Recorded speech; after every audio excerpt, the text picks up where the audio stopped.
This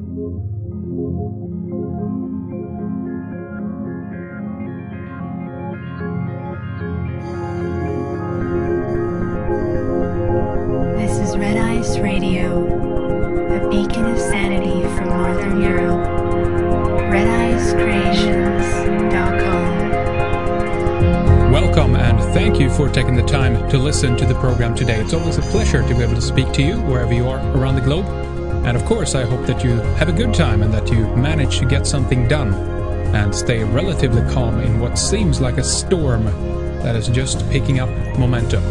My name is Henrik, and this is Red Ice Radio, the program dedicated to asking questions and digging deeper underneath the media headlines. There's much more for you to listen to, see, and read on our website, redicecreations.com. I hope you take some time to go over there and follow along in our news also. There are a number of ways that you can get the radio program, a few different ways to listen, whatever is convenient for you. All the info is on the website. Today we have Brit Dee and Tom Secker with us on the program to talk about the Anders Behring Breivik case and trial. Brit Dee is a writer, researcher and broadcaster. His journalism is regularly published on many alternative media sites. Brit is particularly interested in global terrorism, real and contrived, the manipulations and subversive agendas of the political and financial elite, and the propaganda of the mainstream media. Tom Secker is a British-based writer, researcher and filmmaker who specializes in terrorism, the security services and declassified history. He has been writing on the philosophy and politics of fear since 2008. Brit and Tom will discuss the Anders Behring Breivik trial, points of interest in the case, interesting connections, suspicious aspects and the strategy of tension. We'll talk about how this terrorist event may be used to further the globalists' agenda. Very important. Stay with us for much more. So let's say hi and welcome to Brit Dee first here from resistradio.com. Thanks for coming on the program today, Brit. You're welcome, Henrik. Thanks for having me on. Excellent. Really good to have you. And then, of course, we have also Tom Secker on the other end of the line with us as well. Welcome, Tom. Thanks for joining us here today as well. Hello, Henrik. Thanks for inviting us on. You bet. You guys did a really good podcast about a month ago or so about the Anders Behring Breivik case, the Oslo bombings and the shootings at Utøya Island on July 22nd, 2011. And obviously the trial and everything is in full run here right now. There's a lot of new data coming out about the case as well. But in the beginning, I think we should run through, I guess, some of the basics, some of the background on why this case has been interesting and why this has been important to you guys. Maybe we can begin with you, Brit, and just there's a certain degree of proximity here. This is Northern Europe, not too far away from you guys in the UK over there. But what has stood out to you, Brit, about this case? Why is it of interest to you? Yeah, I mean, I've had an interest in terrorism for a number of years, and particularly conspiracies related to terrorism. And so when I initially heard about this attack in Norway, I have to admit that maybe I was myself a victim of this constant brainwashing about Muslims that we've all experienced over the past decade or even more, because my initial reaction was that, this is going to be blamed on a Muslim terrorist, this is going to be Al-Qaeda, just because this really was so unprecedented, this massive attack on European soil. So as soon as it became clear that this was a white guy and, a white Norwegian guy, that's when I really became interested in it. And just the scale of the thing was just, so horrific that, I couldn't help but take an interest in it and start researching it. I mean, it links into so many things with the bombing, and it's sort of echoes of Oklahoma City and things like this. And I was just, it really piqued my interest, basically. Very good. There's so many points that were highlighted in your podcasts that I'd like to run through again here today. And some of these myself been interested in, try to answer some of the questions about this. It's a very puzzling case. I agree with you on that, Brit. How about you, Tom? What's been the main pull for you in this? Well, it was sort of initially, I think it was kind of a shock that of all the places that you wouldn't expect a mass-scale terrorist attack to happen, I think Norway's right up there. It just doesn't have much of a history of this kind of thing. In fact, it has barely any history of terrorism whatsoever.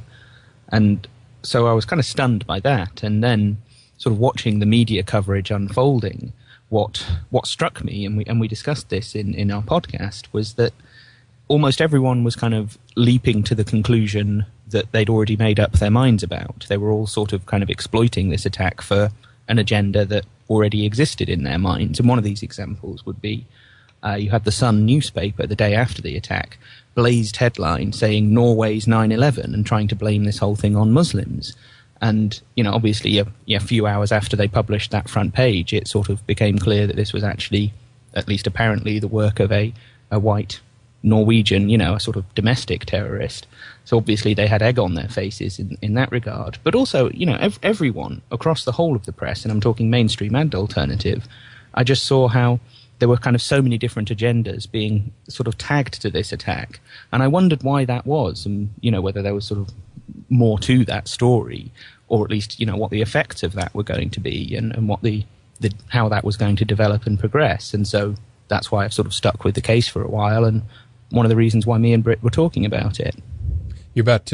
It's been interesting to see also how how this event has been used. I think, well, we're going to try to get into this and get a little closer to an answer of basically who is behind it. I mean, is it possible that he could have done all of this by himself? If not, did he have help?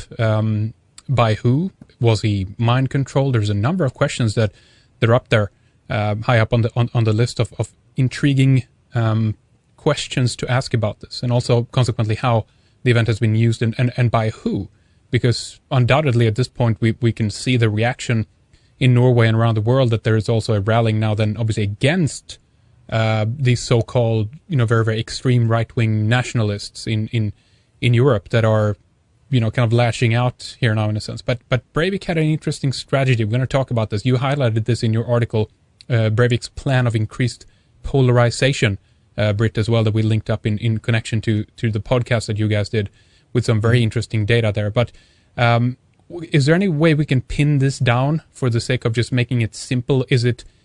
Do we know too little at this point, Brit, to be able to, say who he is, who is really behind it? Or is this just this? We must have more data to be able to figure this out. What do you think? In my opinion, I haven't been able to come to any firm conclusions simply because there isn't enough evidence there. But my feeling is that, there are people behind Breivik.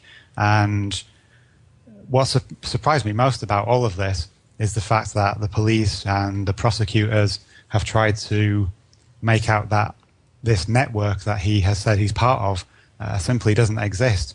And I don't know whether this is a part of their attempt to make him seem insane, but it strikes me as very odd because, as Tom and I talked about in the podcast that we did, Breivik doesn't come across as a liar particularly, and he's been quite specific about this network that he's a part of, but the authorities have just said, no, we don't think it exists.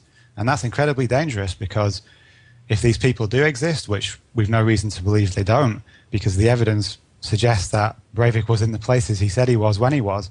For example, he says he was at this founding meeting of the Knights Templar in London in 2002, and there's actually evidence for that, a credit card receipt from a cafe.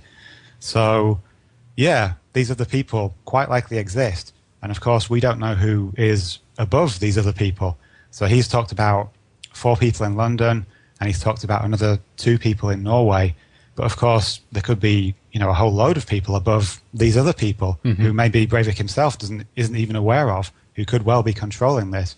And as me and Tom have talked about, this very much plays into a strategy of tension. So that would certainly benefit whoever, if there is somebody manipulating all of this, it would certainly benefit, their plan.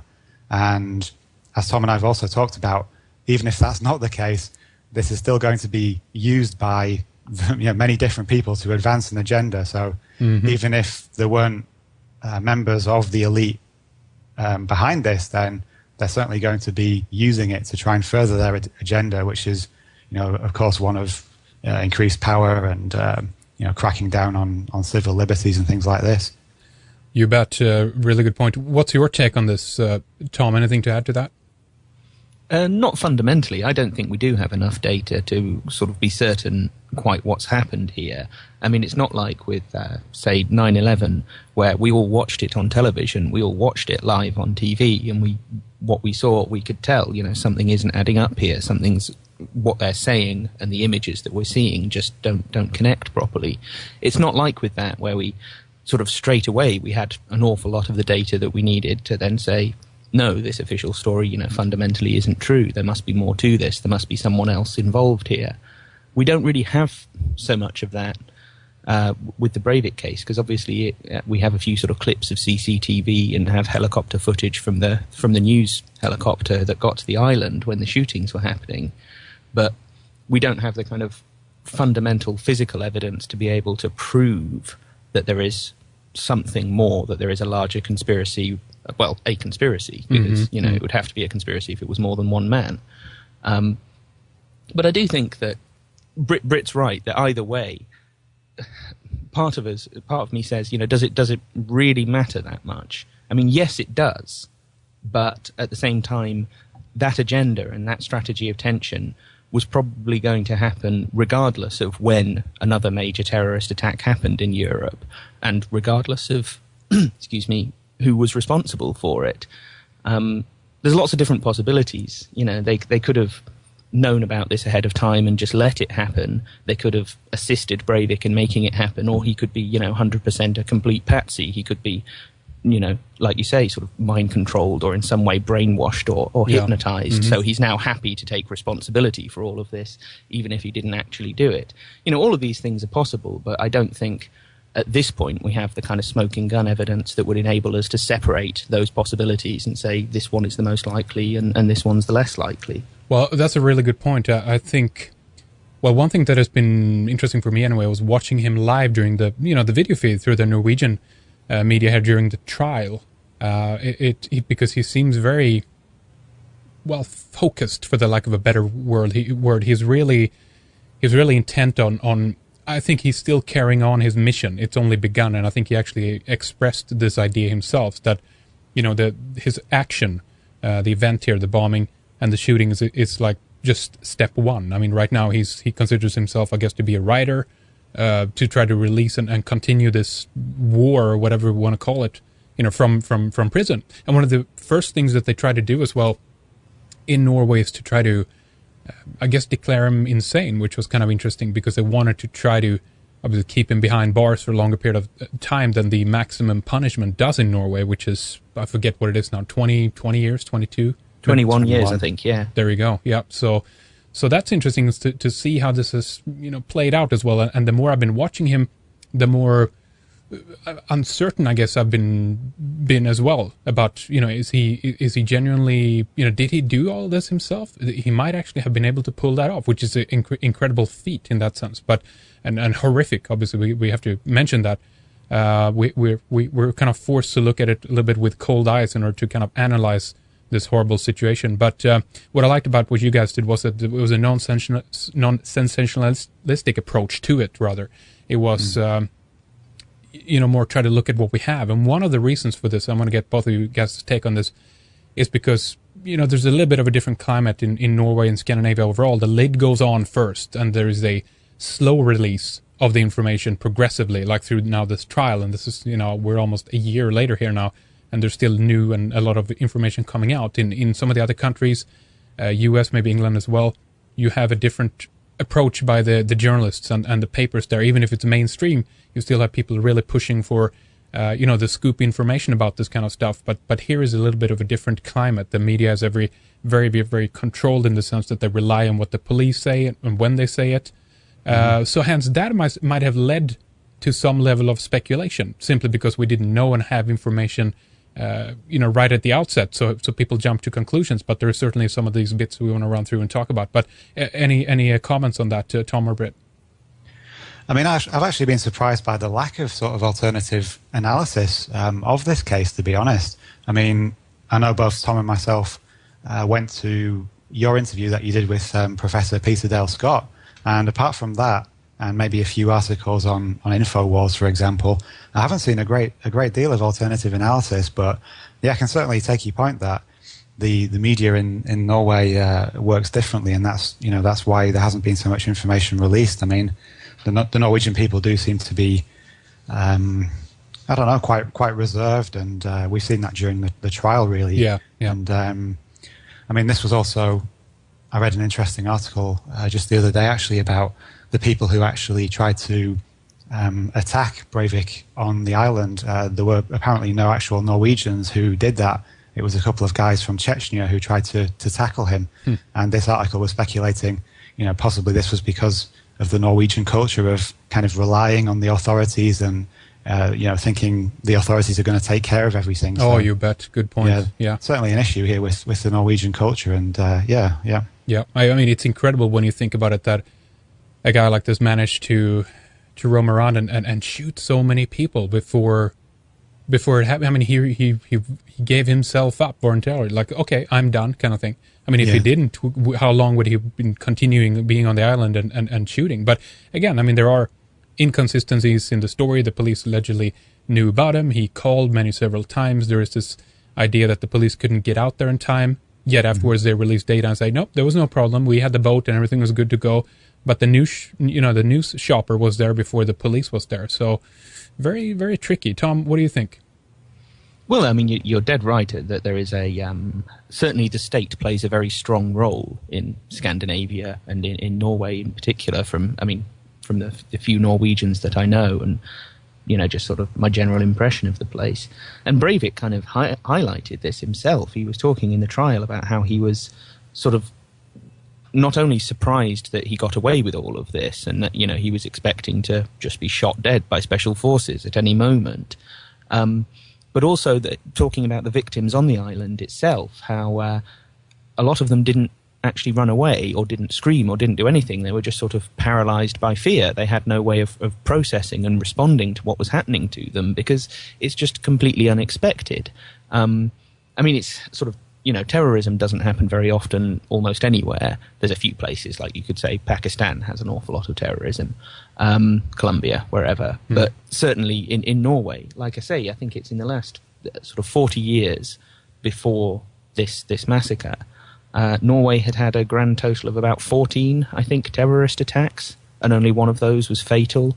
I mean, you're talking about hardly anything. I mean, compared to, say, in this country, in the UK, we had a 40-year war, if you like, in Northern Ireland that spilled over onto the mainland, and throughout the sort of 70s and in the 90s as well. We had regular bombings and regular shootings and kidnappings and all the rest of it. But none of that really existed in Norway. So we're not just looking at the kind of, if you want to call them, I'm trying to sort of find a euphemism, really, for the Norwegian character in that respect. But it's not just down to the state and down to the way that the media responds to the state and all of that. It is also just their common experience is that they were completely unprepared for this. And so when we talk about, the slow nature of the police response, in particular in getting out to the island and the whole, farce with this boat that starts taking on water and then has to be abandoned. And yeah, it is quite farcical. But if that happened in Britain or America, I'd be a lot more suspicious of it. I'd be a lot more suspicious of, is this failure deliberate or is it a slowdown or something? Whereas in Norway, they may just not have been prepared for this because they had no real reason to be prepared for something like this to happen. Mm-hmm. Okay, well, very interesting point. And I heard you guys talk about this. I wanted to get your take on this as well because there is discussion about drills ongoing before the event and all this as well. And I just went in again to Aftenposten.no, one of the Norwegian papers, to confirm the story that we linked up.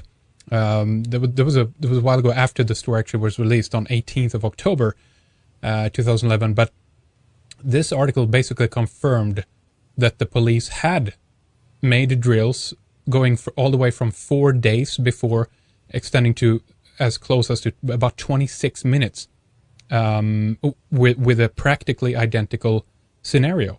And I want to get your guys' take on that of is that the true? Was this based on some misinformation or something else? Because as far as I'm concerned anyway, Aftenposten, they confirmed that there was police drills taking place, up to 26 minutes before actually the bomb went on in Oslo with that identical scenario. So what is that? And if that's true, then wouldn't they be able to really be on top of this like right away when it actually happens, considering they just did a drill, run through of this scenario? Yeah, I mean, that's certainly an interesting point.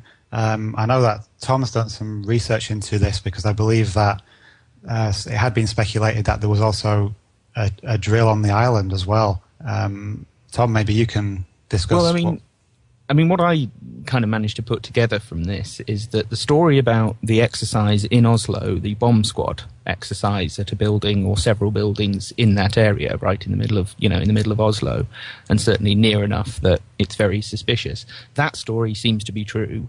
There was a bomb squad, bombing in buildings exercise running in the 3 or 4 days before the attacks, and that it finished at 3 o'clock in the afternoon of the 22nd of the day of the bombing. And then 26 minutes later, or give or take, supposedly Breivik's bomb blows up. So that is extremely suspicious. And it does speak to why weren't they on top of this? And you, in the video presentation that you put together, where you found some of this footage of someone who'd appeared on the scene, not only a matter of sort of minutes later, and it's very strange. It's almost eerie how few people there are there. I mean, this is outside a government building in the middle of a capital city. Why isn't the whole place swarming with ambulance people and security and all the rest of it? Right. That's very odd. But the notion of there being an exercise on the island appears to be a bit of misreporting. It appears to be an old story, also from Aftenposten, saying that there was a sort of shooting rampage drill on the island on the same day, at the same time as this was actually going on. That doesn't seem to have actually happened. That seems to have been a drill that was actually held like 15, 18 months earlier that had sort of somehow got confused with the real drill, the one that did actually happen, and has sort of, therefore, for rather obvious reasons, been picked up by certain alternative media organs and turned into an indication of a bigger conspiracy. Right. Okay. Well, that's an interesting take on that. I'm going to run through the as you said, there is a little bit of difficulty. I mean, just because I'm proximity here to Norway, I don't read the language 100% either. There's some differences and some questions mark I have about the article, but this particular one seems to indicate that it was on the shootings on the island, that's the drill, what that was about, the whole thing basically. But I'll run through it again. I'll link it up for people so they can read it themselves, and you guys as well, and we can talk more about that and see where that leads. But you mentioned another very interesting point there as well when it comes to, and this was a apparent inconsistency to me, because Breivik in the trial said that he wanted to, his wish, I guess, was to take out as many people as possible during the bombings, obviously, of the government headquarters. But then he did, and this is a quirk for me at first, at least. I want to get your take on this, both of you. He does it in the middle of the summer. July is basically, this is state approved holiday season for everybody. The no one is hardly at work during the month of July anywhere in Scandinavia. He also does it at 3 o'clock on a Friday, where obviously people already have been going home earlier from work, etc., meaning there are very, very few people there. So the question is, why does he do this if he wants to try to take out as many people as possible, yet he chooses a time and a date where basically there's no one there? Any thoughts on this, Tom or Brit? Yeah, I mean, that's true. There was also the parked car outside the government building, which apparently didn't allow him to park his van in the right direction. So the building wasn't hit in the way that he wanted it to be hit. I mean, yeah, certainly valid questions there. I mean, in terms of the time of day, I think he actually wanted to detonate the device earlier than he did, but he was caught up sending out his manifesto. Apparently there'd been big problems with emailing this manifesto to thousands of people, and that had held him up. But in terms of the date, yeah, I don't know. I'm not sure why he didn't choose a date when there were more people there. I mean, of course, he also planned for 3 bombs. That's also come out during the trial. Yeah. During the first week, that he'd bought enough fertilizer to try and build three bombs, but the process had simply been too difficult for him, and he'd only been able to build one bomb. But what came out also during this recent trial, during the ongoing trial, is the fact that the police actually were under the impression that there were two more bombs just about to go off in Oslo after the first one had detonated. This was the testimony of Tor Langley, who was the police operations leader. And I just think this is interesting that the police thought there were three bombs and Breivik had actually been planning for three bombs. That seems to me, quite a coincidence. And the question has to be, why did they think three? Did they have advanced intelligence about Breivik and what he was planning? Yeah. Tom, anything to add to that?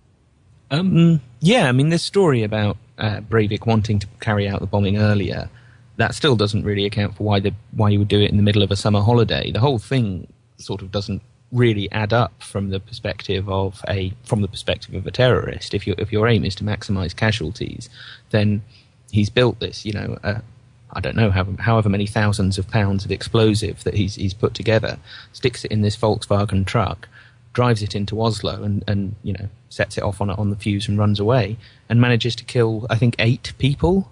That's I don't want to express it like this, but that's right. Not much of an accomplishment. Yeah.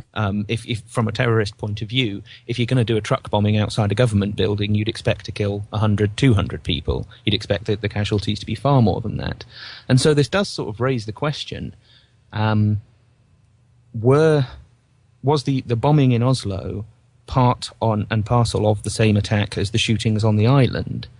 That, maybe we're actually looking at two not disconnected events, because obviously they happened on the same day, but two events that may have been carried out for slightly different reasons by slightly different people. That you could have a scenario, just for example, speculating here, whereby Breivik didn't plant the bomb in Oslo but did do the shootings, or possibly the other way around. But the whole thing has been pinned on Breivik because it's the easiest sort of way out of this. It's the easiest story to give to the public that they'll just accept. They'll just hate this individual one man.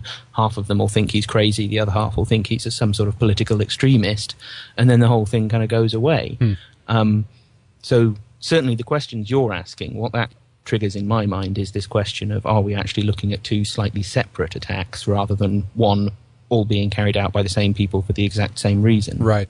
Well, we have, again, a similar scenario. we heard that the CCTV cameras footage of the building something was wrong with it there in the beginning, but they've released one frame as far as I'm concerned, what I've been able to see. Maybe more has come out since, but there's this one frame of him apparently running away from the government offices in his kind of full, gear, whatever he had on, something that looked like kind of a big helmet, American football type helmet, and with his guns and everything, boots and the police suit and everything, and that to me seems okay. Could there get that indication that it's doctored, not him, another person? Tom, what do you think? Oh, of course it could be doctored. The image itself is not of great quality, and it doesn't specifically identify Breivik as the person in the image. That could be anyone dressed up like that. Yeah. And it does. And the whole kind of story of him running around the middle of Oslo dressed in this sort of commando gear with large guns and everything. Why weren't people going to the police straight after the bombing and saying, we saw this guy in a big helmet and in combat gear running down the street with a weapon? Right. It just never really kind of made that much sense to me. I think there is a reasonable question and a reasonable suspicion as to whether Breivik was ever actually in Oslo on that day, because so far the evidence that they've presented that he is basically his own story and his own confession. Outside of that, we have no corroboration of that really at all. Okay, so I want to ask you about this, Brit. What if he then choose this time, because this would be, well, obviously he wanted to target the island. This is when they meet, so he's kind of restricted to the timing here. And also, what if he simply chooses this time because the fewer the people are around, this will be an easier time for him both to park the vehicle there without, arousing too much suspicion of people around.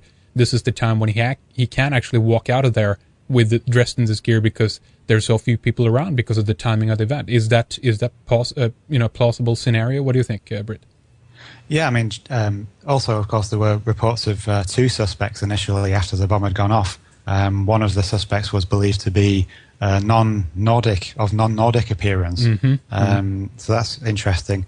I mean, I would have to play devil's advocate and say, why would whoever set this up want to minimize the casualties? Why would they care about that? Yeah. So that's very interesting. How much weight should we put on this claim of him being part of the Knights Templar? We see him in full Freemasonic garb, that he photographed of himself and cropped it out and everything in Photoshop. Has he, revealed the whole story himself with the manifesto and everything and just been honest? But most and the majority and the mainstream don't follow up on it or listen to this. Tom, let's begin with you on that. Well, one thing it reminds me of is a guy called Ramzi Youssef, who was the 1993 World Trade Center bomber, and among other things, he was a sort of notorious terrorist in the early mid-1990s. Caused no end of havoc, killed hundreds of people in various different bombings. And when he was finally kind of brought down, when the FBI finally managed to catch up with him after 2 years of chasing him around Asia, and that's a bit of a story in itself.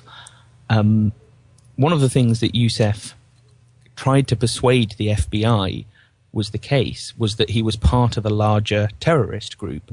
I mean, and Youssef is quite like Breivik in as much as he is not discernibly insane, but certainly very, like you say, focused or intense. He was a political terrorist. He wasn't particularly religious. He wasn't particularly driven by any kind of Islamist or jihadist notion. It was mainly politics that motivated him to run around blowing things up. And so there is a certain parallel there. And he was trying to convince the FBI that he belonged to a group that he called the Liberation Army, or the Liberation Army 5th Battalion. And this didn't actually exist. This group was not exactly a figment of his imagination, but it was something that when he saw a terrorist attack on the news, he would phone up the nearest embassy and claim responsibility for it in the name of the Liberation Army. It was just a sort of tag that he put on something to try and build a more frightening image of him and what he was up to, and to give this impression that there was something kind of bigger behind his actions. So it's always possible that we're seeing the same kind of thing with Breivik, that in fact he may have been not really part of any formal organization. He has all kinds of connections, and I'm sure Brit will outline some of these. But whether that forms into a sort of organization with any kind of hierarchical structure, passing orders down from a leadership to a foot soldier like Breivik, we don't really have anything solid that would suggest he was part of that. What we do have is quite a lot of not incidental, but sort of less firm but certain connections with different organizations like the EDL and what have you. And I'm sure Brit's got something on that as well. Yeah, I mean, Breivik has actually described his use of uniforms as being deliberately pompous. So I think there's a good chance that he wanted to try and project this image of the network being much bigger than it actually is, as you just talked about, Tom. But, I mean, I really think that these people exist who he said that he met in London. He has admitted that he has embellished that meeting, and he's used pompous language to describe it. And this is all part of his marketing campaign. That's what he's described it as, quite extraordinarily. He's used the language of sales to describe his manifesto and these images of him in different uniforms. But yeah, maybe he's not part of a huge network, but as I said before, there's certainly no reason to doubt that he is connected to people, and it's just puzzling to me why that has been dismissed by the authorities. I mean, there have been lots of suggestions that he is connected to various organizations. I mean, you did that great interview with Peter Dale Scott and his possible connections to the Arms for Drugs people as well. There's been talk of connections to the EDL, though he's since denied being in touch with the EDL beyond commenting on a few forums and things like that. But yeah, I mean, it's possible that he is connected to people, and it's possible that those people are being controlled by other people who maybe Breivik doesn't even know himself, He could be... I mean, I really think that he's genuine in his beliefs, and what he did is what he meant to do. but that doesn't exclude some kind of higher powers and manipulating that and helping that to happen at all. And we don't have the evidence to prove that at the moment, but this is certainly, as you said at the beginning of the show, a case that's going to be studied for a long time, and I really think it should, because during the current trial, they're focusing basically on his mental health and on kind of superfluous factors like whether he had a nose job and things like this.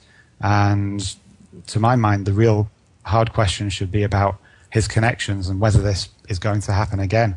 And in the UK, for example, we've had people connected to the EDL, a woman called Roberta Moore, who used to run their Jewish division, and she basically wrote a blog outright stating her support of Breivik, and at the end she made this veiled threat where she said, there's going to be another Breivik, and next time it's going to be even worse.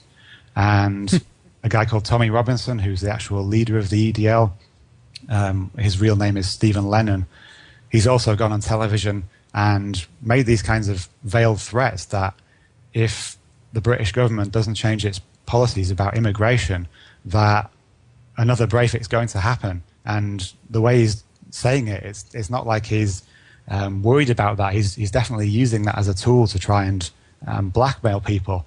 And yeah, I just wonder why these people aren't being investigated. I mean, as Tom and I have talked about in the past, if a Muslim guy started making comments like this, you can be sure that they would be under surveillance pretty damn quickly. But these kind of right-wing nationalists, they don't seem to be getting too much heat for this, and it's strange to me. And it very much does support this idea of a strategy of tension, because we're seeing this polarization, and it's pretty worrying. It is. Could it be that they're consciously being left out of the picture, the right people in the right places are saying, no, drop that, that's just a figment of Breivik's imagination, don't look into these connections, because you will find more people there, but they want this to be left out because they want this ongoing tension, strategy of tension with domestic terrorism, etc., to be a continuous unfoldment within Western society, because this is the new level of the terrorism. We hear these claims, that what was it that we're going to begin to look at white Al-Qaeda, and isn't this really in a sense what this is? Because considering Breivik's comments about how he has been studying Al-Qaeda and then being defined by that, this is just the other side, in my view, of the same coin. And regular people, if you will, out there are now being drawn into a battle between Christians and Zionists and Muslims out there in the Western world. This is at least the initial process of this, perhaps. Tom, any comments on this? I think you could very much be onto something there. As Brit said, in the current kind of counter-terrorist climate, it's very strange to see allegations of a wider conspiracy or some kind of wider network being behind this attack just sort of almost just floating off as though they're not significant, as though none of this is important. There's several different places we can go with this. Firstly, I would say, if there is a kind of bigger conspiracy or a state conspiracy behind this, I doubt that it was an inside job. I doubt that this was something purely cooked up by the Norwegian government, because I'm not saying they wouldn't do something like that. I'm just saying there doesn't seem to be much kind of indicating in that direction. If there was a bigger conspiracy, it was a bigger conspiracy that went beyond Norway's borders. So Breivik talking about how he sort of almost idolized Al-Qaeda and wanted to create an Al-Qaeda in the West, an Al-Qaeda in Europe, a white Al-Qaeda, as you put it. Highly likely that what's down the road, and where this whole war on terror paradigm, this whole milieu that we're living in is headed, is towards more of that sort of scenario, because part of the problem with blaming Muslims for almost any and every terrorist attack and any and every social problem that you can get away with blaming them for is that the vast majority of them are in the Middle East. So unless we justify a constant invasion, a constant cycle of wars in the Middle East, which we are seeing, I suppose. Right. Yeah. But, there's only so far you can go with that. In order to kind of domesticate it, in order to then turn that whole paradigm and that whole sense of suspicion and threat, that whole strategy of tension, to turn that back so it's an internal thing, so it can be used as a tool to prevent internal subversions or internal threats to the political order. It has to become more white. It has to become more of a sort of, if not necessarily right-wing nationalist, racist kind of thing, like with Breivik, but maybe also a left-wing extremist, anarchist Occupy movement. Sort of that we've already seen that it's heading in that direction a bit, and there's these guys in America who've basically been set up by the FBI, these so-called anarchists, white guys who've been set up by the FBI to supposedly plan to bomb a bridge. And the whole thing was just a big sting operation. It was just entrapment. It was complete nonsense. You were talking about this the other day with those two guys who made a noble lie. Really, really good interview, that one, actually. Thanks. Yeah, that was really interesting. And what's interesting about that is, as you guys have brought up as well, is the similarities between the Oklahoma City bombing and this case. It's just tremendous, some of the connections there. So the question is this the same MO? Are we seeing the same, strategy being played out? Basically, how to use it and turn it against its own population? Because what I consider to be interesting here with Breivik as well is that he has if he's genuinely behind this all himself, he has had a plan to target all of EU and maybe even further than that. Everything is done in English. It's not at all just concerned about Norway and Norway's politics. This is about all of Europe and the whole of Europe's attitude towards this. And so I mean, it's just there's so many components to this case that are very, very interesting. I want to make sure that we don't leave anything behind in that way. But if you guys want to comment on that, or if we should move ahead to some of the other aspects, feel free to do so at this point. Yeah, I mean, I'd just like to say that it's impossible to ignore this trend that we've seen of this kind of unholy alliance of Zionists and far-right nationalists, which is very much part of this whole Breivik terror attack. I'm really not a fan of Zionists or far-right nationalists. I'm not a fan of racism. But what we've seen is, basically a teaming up of these two different factions. Sorry to interrupt it, but something you'd never think was possible even 10, 20 years ago.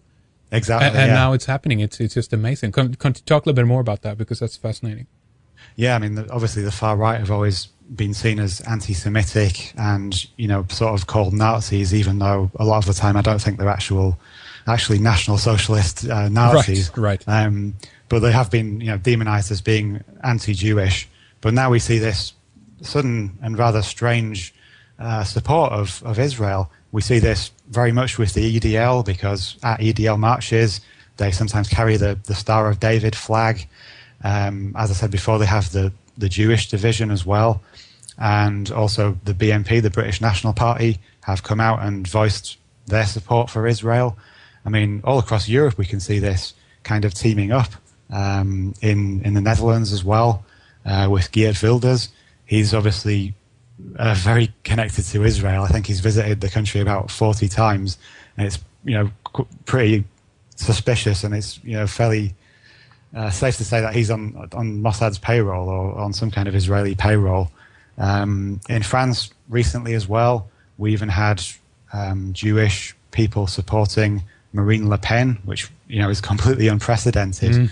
And how this ties into Breivik, of course, is the fact that in his manifesto he very much makes it clear that he's a Zionist, and there are so many references to his support of Israel and his support of Zionism.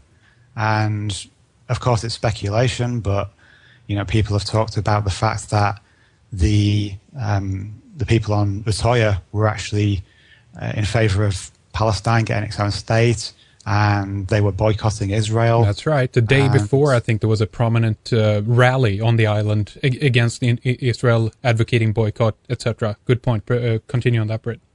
Yeah, it's impossible to name any names or make any firm assertions because there's simply not the evidence, but I certainly do get the impression that it's just a sense that there's some kind of race war being fomented, and it's very much the fact that Muslims are becoming the new Jews, which of course is going to benefit Jews and Israel.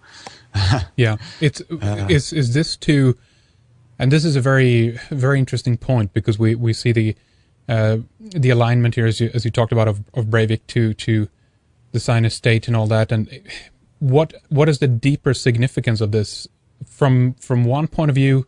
As far as I've seen it, what we're seeing is a ramping up of violence in Europe, where the Europeans are now being, well, basically they're being drawn into a larger conflict that has been raving in the Middle East here now for a long time, and it's almost like they are forced to, I don't know, take sides. Are you left, then you're with the Muslims, or are you on the right wing, then you're with the Israelis, kind of thing? It's very, again, polarized, as the title of your article, Brit. That's it. Yeah, this polarization of society we're seeing. Yeah, absolutely. Yeah, I mean it's go ahead, Tom. Well, what I was going to say about this is that you're both dead right. You could not have seen this alignment between right-wing nationalism and Zionism. You couldn't have seen it happening in the 1990s, and so it is a particularly strange development in terms of politics, and in particular in terms of kind of fringe politics, which is what all of this is kind of ultimately about, or at least I think all of this is ultimately about, because the point of a strategy of tension is not necessarily to advance any particular cause or politics. It's not that they're trying to make people be pro-Zionist or anti-Zionist. It is more about kind of redrawing the battle lines, redrawing people's identity with a particular politics, whether that be pro-Zionism or anti-Zionism, perhaps doesn't really matter that much to them. What they want is a fragmented and polarized political discourse whereby everyone is suspicious of each other, everyone is sort of kind of ganging up and having a clan mentality, and sticking their colours to the mast and saying, this is what I am, and I'm, most significantly, I am not what you are, and therefore I am suspicious of you, and therefore the whole thing just becomes more tense and becomes more of a fertile breeding ground for violence. And everyone just sort of becomes more and more scared, and so the security state just has more and more excuse to do what it was always going to do anyway. And so I don't think I think we can get a bit carried away with the notion that there was somehow, this was a pro-Zionist attack, that somehow Israel was behind this. I don't really see that the Mossad have that much history of this particular sort of terrorism. They certainly run around assassinating significant people. They do that quite a lot. But this is something a bit different. I'm not ruling them out by any means. Sure. I'm just saying there is a sort of more subtle approach, I think, that we can take here to say that possibly one of the purposes of these attacks was to cement that newly formed kind of political development, that new kind of branch of the tree that is where nationalism and Zionism are kind of coming into one unit and sort of coming together. And maybe part of the attack was to encourage that, and to encourage that particular kind of that new thing going on in politics as part of this overall map of just, left versus right, nationalist versus internationalist, Muslim versus Jew, the whole thing just sort of, stirring up that cauldron and stirring up that pot. Well, Tom, I wanted to ask you about as well, what do you think about, I mean, I was been interested in if these people behind the scenes are creating this strategy of tension that ultimately are benefiting from it. I think you're right in the sense that if we are trying to categorize them as being left-wing or right-wing, we maybe be losing the plot a little bit. I'm not sure about that yet. But when I looked at this event, the Breivik case, it's almost like I saw a reverse Operation Gladio. My question was, is this really actually a left-wing agenda, a Fabian socialist agenda to get people to associate, understandably all the bad things that Breivik represented, his worldview, etc., to get a more polarization within society and blame all of this then on nationalism, right-wingers, etc. I mean, anything is possible at this stage, but could there be such a thing as a reverse Operation Gladio? Tom, what do you think? Of course there could. I mean, that's the whole nature of spying. That's the whole nature of false flag terrorism. You can even have, if you like, false flag terrorism. where you're being suckered into believing that there was someone else behind this, when in fact the person you've been presented with is actually the person who did it, but for a different reason and for a different covert agenda than the one that that's being thrown out there. So of course this could be a kind of internationalist, kind of globalist conspiracy that seeks to inflame the right wing and make them look like, or at least the right wing sort of fringe people, the extreme nationalists, make them look uncredible, make them look like a ridiculous and violent and horrible group of people, and therefore use that as a pretext and as an excuse for sort of greater international integration and the advancement of the EU superstate and so on. Always possible, but I think, again, you can get too carried away with that, and because if that was the purpose of this, then it's kind of backfired, because it's not only given a boon and a boost to the left-wingers who are trying to say, oh, the whole of the right wing are just like Breivik, and therefore you can just reject their whole paradigm and all of their concerns and ideas and ideologies. Very much the left is using the attack to do that, but at the same time, the right are using this to say, look, there is a very real problem, our concerns are very real, and you can't bloody blame us if we go out and do something like this tomorrow. So if that was the aim, it hasn't worked that well. And that's why I think if there is a wider conspiracy here, it's not about advancing any specific political agenda that we would identify as left, right, socialist, nationalist, whatever. It's about, if it is, it's about advancing the agenda of basically centralized power and ultimately the kind of global security state. Brit, you drew out this information from, I think it was from the Telegraph. You mentioned one of the statements of Breivik that this was his point, to make conditions, if you will, as far as I understood this, so bad for the right-wingers, if you will then, with his actions, so that they would, if you will, be, like a cornered animal, basically, by the other, left, crowd here, in the sense that they will now also begin to lash out more and more. It's like the noose is being tightened, and the only option they will have left is to continue in the vein of the kinds of actions and events that Breivik did. Tell us about that a little bit.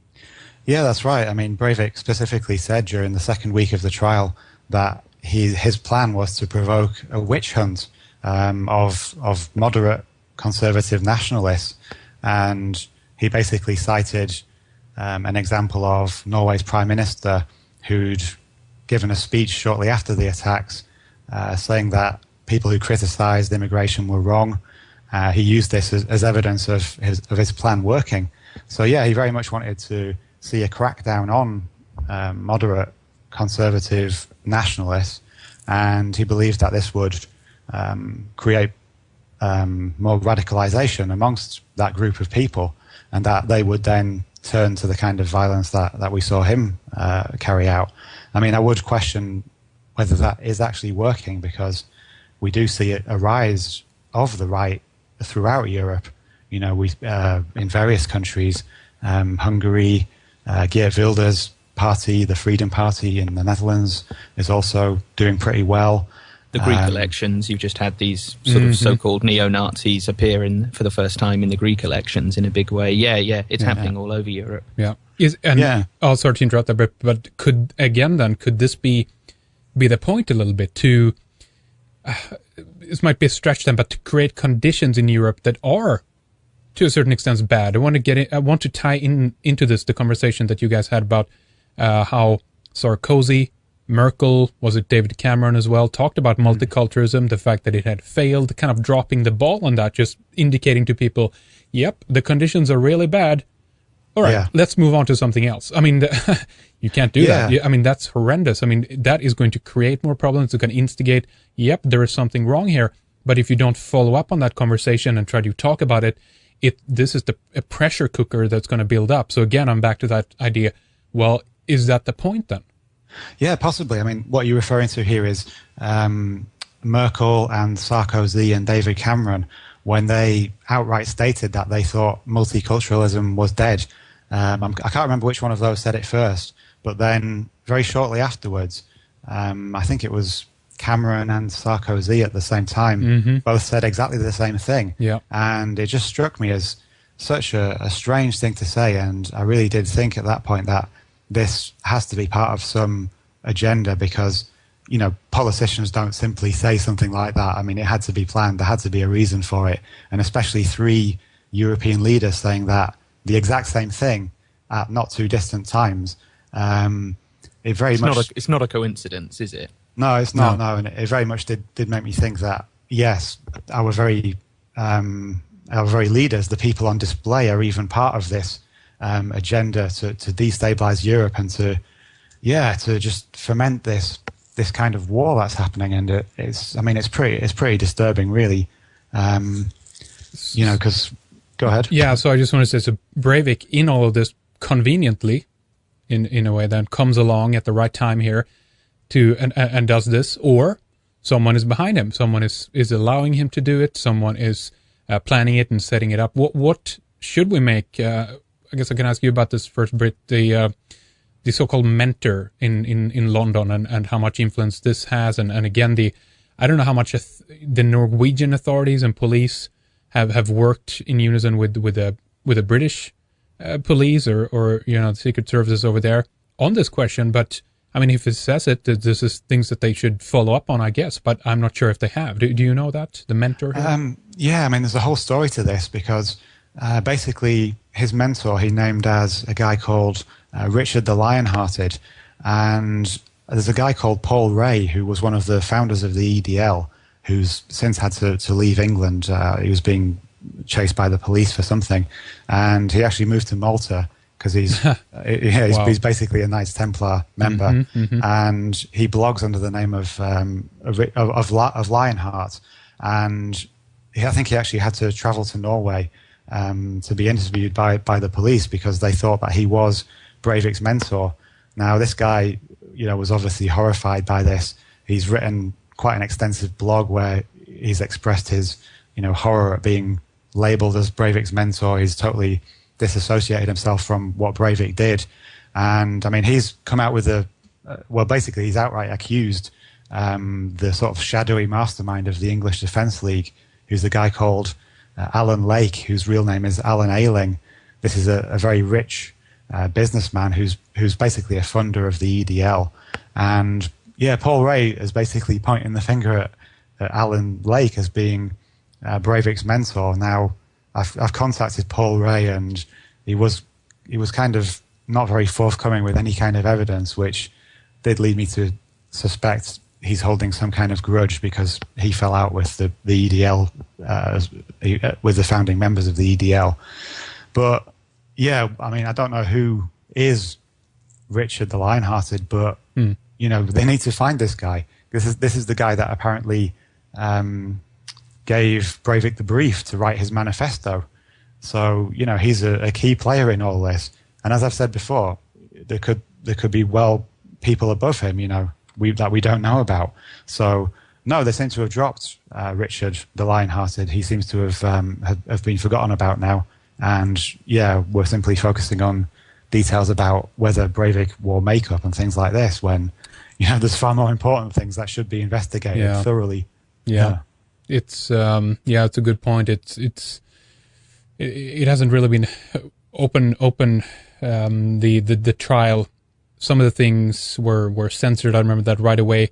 I understand it's difficult for people to let Breivik have a platform by this atrocity. I understand that point, but at the same time, it's very difficult. But wouldn't you also want to hear the guy out, see what he has to say about it? I remember the trial with the statements that was, I think, censored by the media, and they didn't put the video feed of this out there.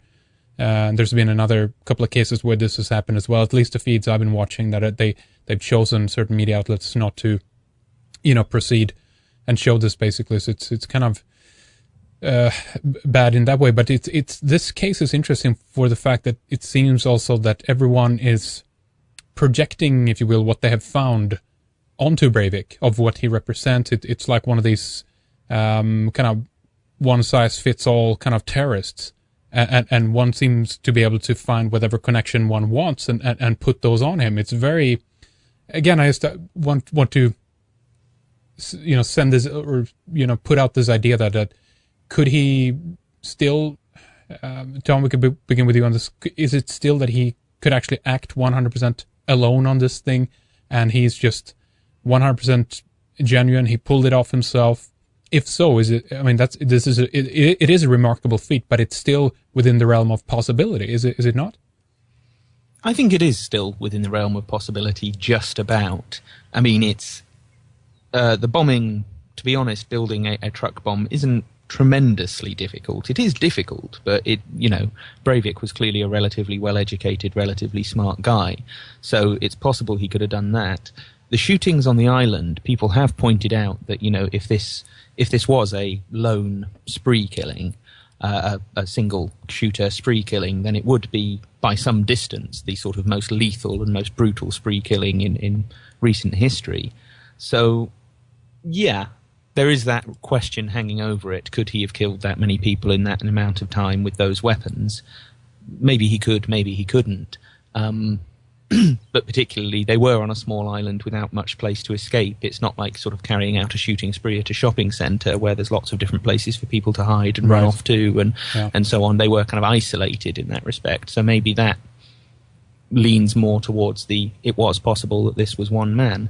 But again, even if it was only one man, that would still leave open the question of, did anyone else help him prior to the attacks? Mm-hmm. Yeah. Did anyone let him do this? Did they have any informant close to him who told them about this and they, decided to let it slip by for whatever reason, whether by accident or by design? Even if it was a one man actually physically carrying out the attacks, that still doesn't close the door to the question of a wider conspiracy and a wider agenda being at play in these attacks. Brit, any final comments on that? I want to take a little break here in a minute and mention both of you guys' websites and give up some other information about how people can follow your work and so forth. But before that, though, any final comments on that?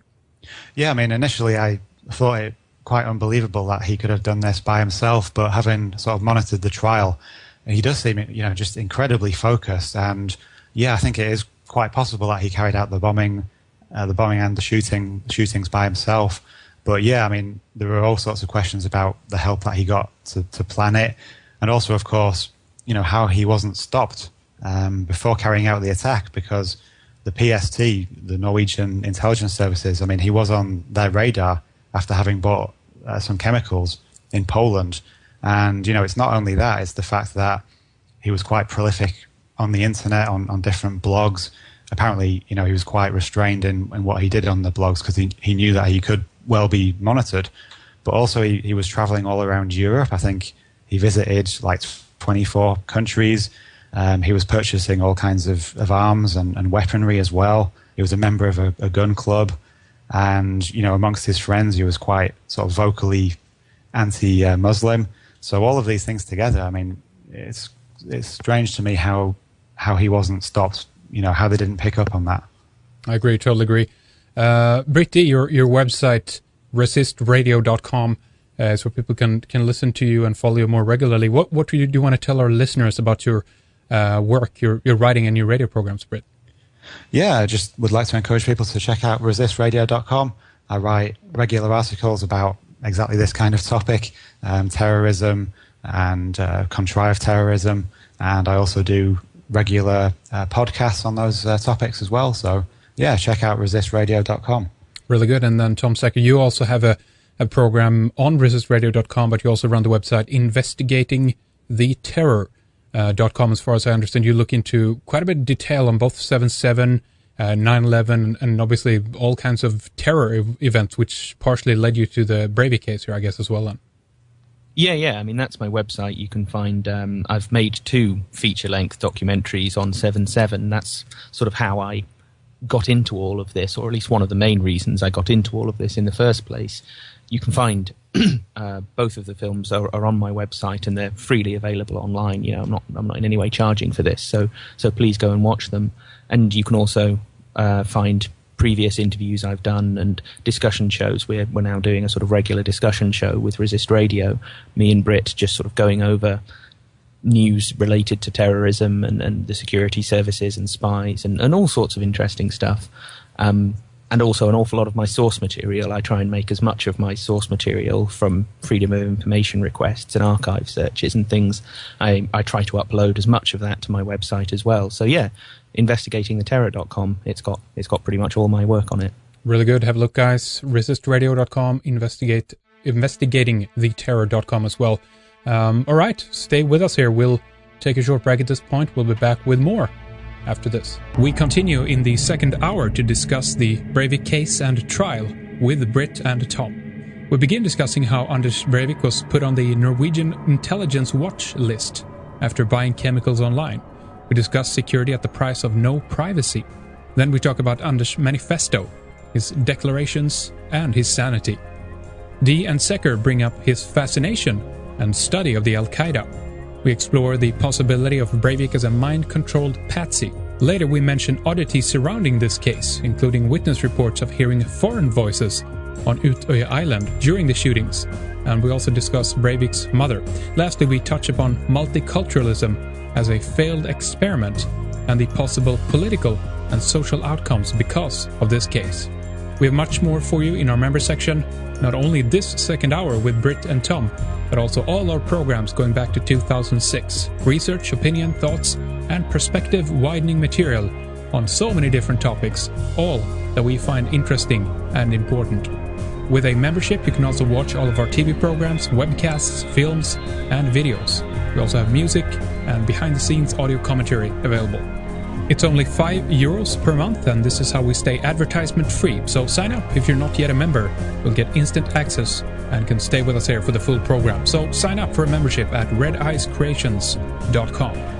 Next on Red Ice Radio, you'll be able to hear Nora Gedgaudas on the paleo diet and the detrimental effects of farming. Peter Haldursson from Iceland on his book The Measure of the Cosmos. Then we have Richard Grove, Winter Lake, Alex Newman, Eric Karlström, Less Visible, Nils Axel Mörner, Freeman will return as well, Janice Barcelo, Drunville Melchizedek, Jordan Maxwell, and many more. Some great programs coming up for you. Also, don't miss Radio 314, our new program on the Red Ice Radio Network. Past guests include Elaine Niakuna and Johnny Enoch. Upcoming guests, Tom Montauk, don't miss it. But we'll be right back, right here, right now, with Brit Dee and Tom Secker. Stay with us for more.